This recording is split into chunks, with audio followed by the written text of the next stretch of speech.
بسم اللہ الرحمن الرحیم ربی اشرح لی صدری ویسر لی امری واحلل عقدۃ من لسانی یفقہوا قولی۔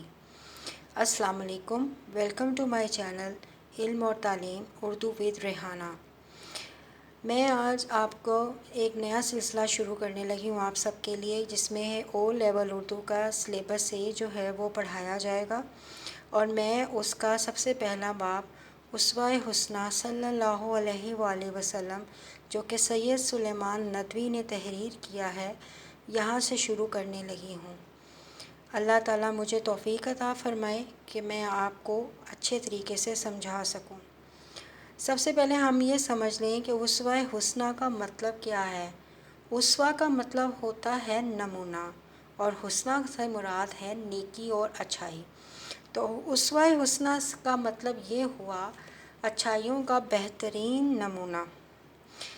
جی، تو اس سبق کا خلاصہ میں لے کر آگے چلتی ہوں۔ اس میں یہ کہا گیا ہے کہ دنیا کے ہر مذہب نے خدا کی محبت حاصل کرنے کے لیے صرف ایک ہی طریقہ بتایا ہے کہ اس مذہب کے بانی کی نصیحتوں پر عمل کیا جائے، لیکن اسلام نے اس سے بہتر طریقہ بتایا ہے، اور وہ یہ ہے کہ پیغمبر اسلام کی ذات عملی نمونے کے لیے سب کے سامنے رکھ دی، تاکہ ان کی پیروی کر کے خدا کی محبت حاصل کی جائے۔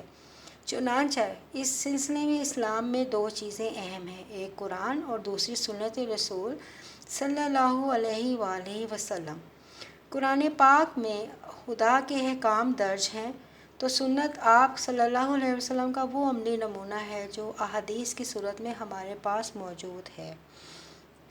کسی بھی مذہب کو ماننے والے لوگوں میں ہر طرح کی حیثیت رکھنے والے لوگ شامل ہوتے ہیں، کیونکہ اس دنیا کے نظام کو چلانے کے لیے مختلف پیشوں اور ان کا باہمی تعاون بہت ضروری ہوتا ہے۔ مثلاً بادشاہ کا ہونا ضروری ہے، تو فرما بردار رعایا کا بھی وجود لازمی ہے۔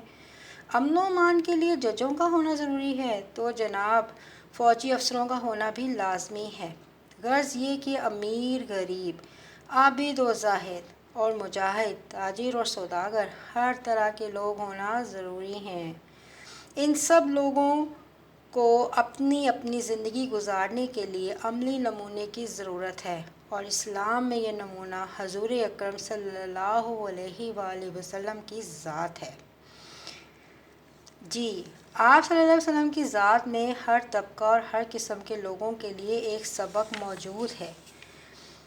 رسول اکرم صلی اللہ علیہ وآلہ وسلم کی ذات کو اللہ پاک نے ایک ایسا بہترین نمونہ بنا کر بھیجا کہ جس کی ہم پیروی کریں تو ہماری ہر جگہ پر کامیابی ہی کامیابی ہے، دنیا اور آخرت دونوں میں۔ اور یہ ہم اللہ تعالیٰ کی محبت کا جو دعویٰ کرتے ہیں، تو وہ رسول اکرم صلی اللہ علیہ وسلم کی ذات سے محبت کرنے کے بعد ہی ہم اس پر پورا اتر سکتے ہیں۔ رسول اکرم صلی اللہ علیہ وآلہ وسلم کو اللہ تعالیٰ نے ہر طرح کے جذبات سے بنایا تھا۔ انہوں نے اپنی زندگی میں ہمارے لیے وہ بہترین نمونے دیے ہیں کہ جو ہمارے لیے ہر طبقے کے انسان کے لیے بہت بہتر سے بہترین ہے۔ آپ نے اکثر یہ دیکھا ہوگا کہ اگر آپ یہ دیکھیں کہ اگر ایک شفیق باپ کی حیثیت سے اگر دیکھا جائے، تو رسول اکرم صلی اللہ علیہ وسلم کا بہتر سے بہترین نمونہ اس صورت میں موجود ہے کہ حضرت فاطمہ رضی اللہ عنہا کے والد محترم ہیں۔ گویا یہ کہا جا سکتا ہے کہ انسانوں کے ہر طبقے، ہر مزاج اور ہر حالت انسانی کا مظہر رسول اکرم صلی اللہ علیہ وسلم کی سیرت میں موجود ہے۔ دولت مند مکے کے تاجر اور بحرین کے خزانچی کی حیثیت سے آپ صلی اللہ علیہ وسلم کی تقلید کی جا سکتی ہے۔ غریب شعب ابی طالب کے محصور کی حیثیت سے آپ کی پیروی کر سکتا ہے۔ فاتح کو بدر و حنین کے سپہ سالار پر نگاہ دوڑانی چاہیے۔ استاد کو صفا کے معلم قدس کو دیکھنا چاہیے۔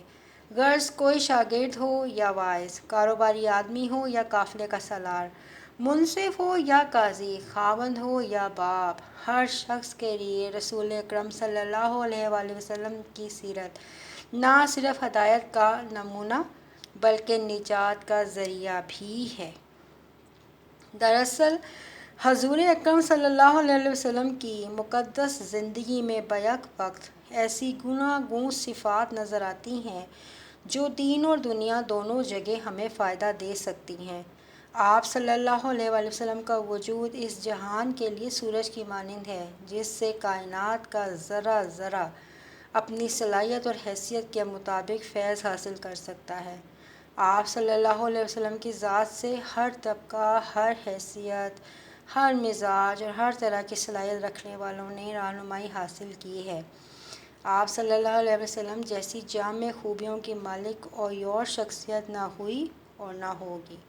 اسی لیے اللہ تعالیٰ کا فرمان ہے کہ آپ صلی اللہ علیہ وآلہ وسلم لوگوں سے کہہ دیجئے کہ اگر تمہیں خدا کی محبت کا دعویٰ ہے تو آؤ میری پیروی کرو، اللہ بھی تم سے محبت کرے گا۔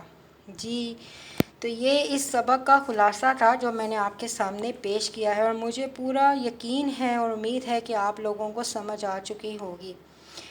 اس کے اندر ہم لوگوں کو میں ایک بات اور بتانا چاہتی ہوں آپ لوگوں کو کہ یہ رسول پاک صلی اللہ علیہ وسلم کے ساتھ جو لوگ تھے انہیں صحابی قرار دیا جاتا ہے، تو یہ سب کی اپنی لیاقت پر، اپنی ذہنیت پر، اپنی ذہانت کے اوپر یہ منحصر تھا کہ کوئی ان سے دور ہو کر بھی بلال مؤذن رسول صلی اللہ علیہ وسلم یعنی حضرت بلال کی طرف اشارہ کیا گیا ہے کہ وہ اس مقام تک پہنچ گیا، اور کوئی ابو جہل جیسا سردار بھی یہ غلاموں سے بھی بدترین حیثیت کے طور پر سامنے آیا۔